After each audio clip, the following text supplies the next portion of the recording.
ही बीडमधली एक महत्त्वाची घडामोड पाहूया।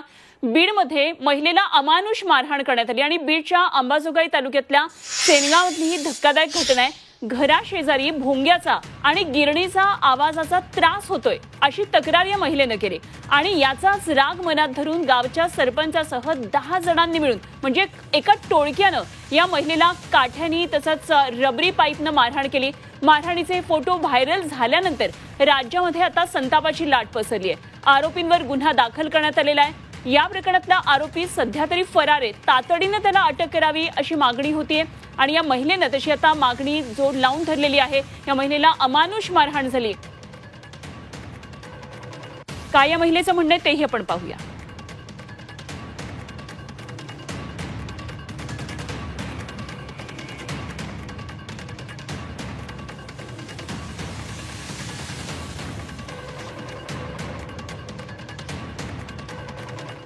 तर महिलेला अमानुष मारहाण झालेली आहे बीडमध्ये आणि एकंदरीतच बीडमध्ये टोळी युद्ध आणि गुंडगिरी ही जी आहे त्याची आकडेवारी कशी वाढत चाललेली आहे हे सगळं यामधून दिसते।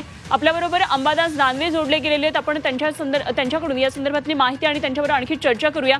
अंबादासजी, बीडमधले जे गुन्हेगारीचे प्रकार वाढत चालले त्यामध्ये आणखी एक भर पडली। सातत्यानं हे सत्र वाढत चालले गुन्ह्यांचं आणि काल एका महिलेला बेदम मारहाण केली, गावच्या सरपंचानंच मारहाण केली। कसं एकतरी या घटनेकडे पाहता आणि बीडचं हे सामाजिक स्वास्थ्य काय एवढं बिघडत चाललंय? माझ्या माहितीप्रमाणे काहीतरी आवाजाचं मर्यादा कमी जास्त करण्याहून ज्या महिलेने तक्रार केली, तिला काहीतरी त्रास होता साऊंड वाढल्यानंतर, मला वाटतं मायग्रेन वगैरे टाईप, मला नेमकं आजाराचं नाव माहिती नाही पण माझ्या कानावर जे आहे ते मी सांगतो। आणि त्याच्यामुळे तिने हा साऊंड कमी करावा अशा प्रकारची विनंती केलेली। मी तर म्हणतो खरं तर सुप्रीम कोर्टाने आदेश दिल्यानंतर आवाजाच्या मर्यादा डिसेबल ठरलेल्या असताना वेगवेगळ्या सणाच्या नावावर, मी कोणत्या सणाचं नाव नाही घेणार, ज्या पद्धतीनं आवाज साऊंड जे वेगवेगळे डीजे लावले जातात याच्यातून माणसं अक्षरशः अटॅक येत आहेत, ब्लड बीपी वाढतंय, आला पोलिसांचं दुर्लक्ष आहे। पण एक बीडमध्ये अशी घटना स्पेसिफिक होत असताना अशा प्रकारची विनंती केल्यानंतर तुम्हाला करायचं तर नका करू, परंतु अशा पद्धतीने एका महिलेवर हात उचलणं हे मोठं दुर्दैवी आहे। आणि बीडमध्ये अशा हिमती का होत आहेत मला असं वाटतं याचा विचार केला पाहिजे। कारण लोक म्हणतात बीडचा बिहार झालाय, बीडमध्ये कायदा सुव्यवस्थेचं राज्य राहिलं नाही आणि अशा सगळ्या घटना जर राज्यात होत असताना तर बीडमध्ये सगळ्यात जास्त घटना होत आहेत। मला असं वाटतं अजितदादा म्हटले होते की आता मी बीड सांभाळ, काय झालं बीडचं? कोण ऐकतंय बीडमध्ये त्यांचं? कायद्याचं राज्य आहे का, पोलिसांचं राज्य आहे का? तर मुळीच नाही। अशा प्रकारची स्थिती या घटनेवर दिसते। अगदी तसं संवादाशी सगळ्यात महत्त्वाचं खरं तर पोलीस प्रशासनामध्ये फेरबदल व्हावेत असं आत्ताच काही वेळापूर्वी आम्ही सुषमा अंधारे यांच्याबरोबर बोललो तेव्हा त्या म्हणाल्या ठीक आहे प्रशासकीय बदल आवश्यक आहे, मात्र राजकीय वरदहस्त सुद्धा काही गुंडांवर असतो, त्यांच्या टोळक्यांवर असतो, तेव्हा राजकारण्यांनी सुद्धा असं वागताना सगळ्यात आधी विचार करणं गरजेचं आहे। या संदर्भात तुम्ही काय सांगाल? मला असं वाटतं पोटसूट पोलिसांना दोष देण्यापेक्षा जी राजकीय शक्ती अशा लोकांना सपोर्ट करते, जे सरपंच असे मग कोणी असेल, म्हणजे मी सुद्धा असू शकतो त्याच्यात, अशा लोकांनाच एकदा कायद्याचा धाक दाखवला पाहिजे मला असं वाटतं।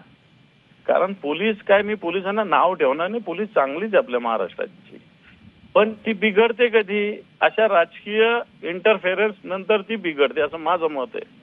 नाही तर मी पोलिसांना दोष देणार नाही। आता ठीक आहे, बीडला हा एसपी जाऊन दुसरा आणला, तुम्ही शेवटी तेही माणसं आहेत, तुम्ही हा तोच करत राहणार आपण, परंतु खऱ्या अर्थानं गोम ही राजकीय वरदहस्ताची आहे, राजकीय लोकांच्या सपोर्टची। उद्या आमच्यासारख्या लोकांनी ठरवलं की नाही अशा इनलिगल एकाही माणसाला कोणी सपोर्ट केला नाही पाहिजे, याचं सगळं समर्थन कोणी नाही केलं पाहिजे, तर मला असं वाटत नाही की यांची कोणाची हिंमत होईल अशा पद्धतीने कायदे मोडायची।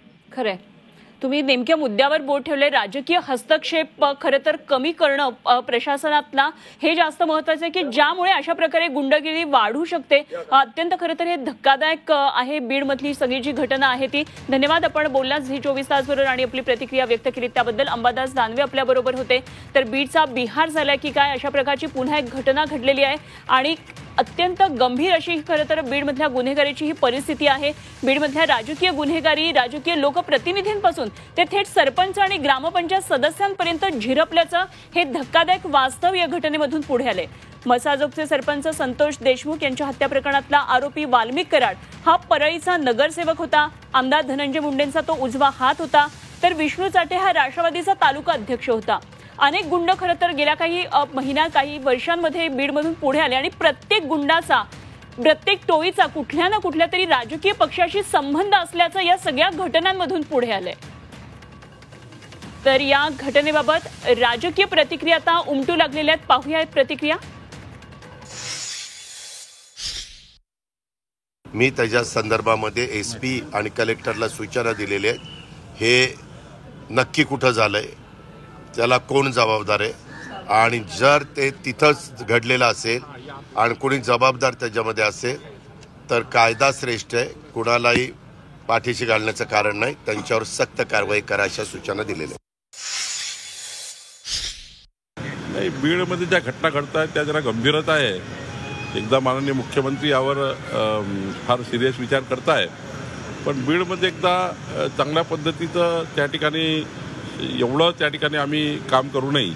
ज्या पद्धतीची गुन्हेगारी आहे, आता ही गुन्हेगारी जी आहे ती आम्ही पकडतो आहे, आणि जो गुन्हा होतो आहे त्याला आम्ही अंतिम शासन देण्याकरता ज्या काही गोष्टी कराव्या लागतात. आतापर्यंत काय होतं की गुन्हेगाराचे पळून जायचे, आता पकडलं जात आहे आणि पकडून त्या गुन्हेगाराला अंतिम शासन होतपर्यंत काम करतायत. बीडपेक्षा वाईट अवस्था सिंधुदुर्गामध्ये सुरू आहे. बीड तर हातातून गेलेलंच आहे देवेंद्र फडणवीस यांच्या, पण सिंधुदुर्गामध्ये दिवसा ढवळ्याचे खून, हत्या, अपहरण, मारामारी सुरू आहेत. त्याच्यावरती तिथे जाऊन आवाज उठवण्याची वेळ आलेली आहे. तर या विविध राजकीय प्रतिक्रिया या घटनेनंतर आलेल्या आहेत. तर कायदा श्रेष्ठ आहे, कोणालाही पाठीशी घालणार नाही असं उपमुख्यमंत्री आणि बीडचे पालकमंत्री असलेले अजित पवार यांनी प्रतिक्रिया दिली आहे. त्यामुळे आरोपींना नेमकी काही शिक्षा होणार का आणि आरोपींचा शोध लागणार का याकडे आता सगळ्यांचं लक्ष लागलेलं आहे. आमचे प्रतिनिधी बीडमधून ज्ञानेश्वर पतंगे सध्या आपल्याबरोबर जोडले गेलेले आहेत. ज्ञानेश्वर, काल जी घटना समोर आली आहे महिलेला झालेल्या मारहाणी संदर्भातली, सरपंचानं मारहाण केल्याचा तिनं आरोप केलेला आहे. नेमके हे आरोपी आहेत कोण आणि त्यांचा तपास नेमका आता कुठपर्यंत आलाय?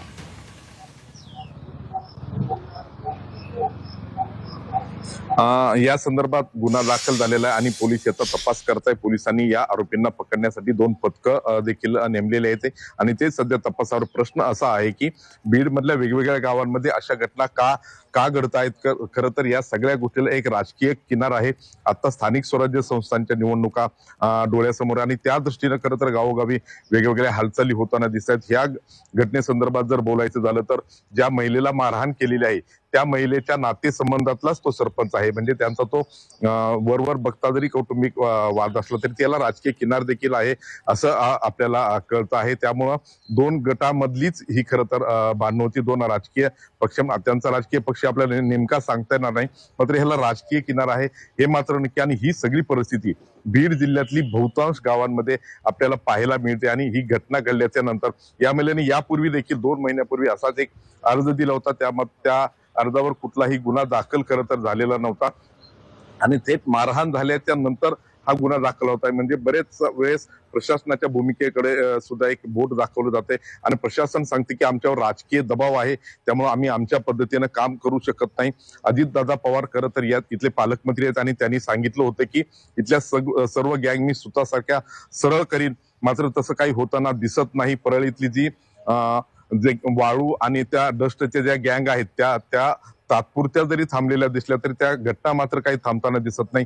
त्याच परिसरामधून त्याच घटना घडताना दिसते. त्यामुळं खरंच बीडचा बिहार झालाय असं म्हणावं लागेल. अनुपमा. खरे ज्ञानेश्वर, धन्यवाद दिलेल्या या सगळ्या सविस्तर माहितीसाठी. मात्र बीडमध्ये नेमकं चाललंय तरी काय असं ह्या घटनांमुळे प्रश्न पडत चाललेला आहे. महिलेला झालेली मारहाण असू दे किंवा गेल्या काही दिवसामध्ये खरं तर अत्यंत समृद्ध जिल्हा आहे, मराठवाडा विभागातला सगळ्यात महत्त्वाचा बीड जिल्हा आहे.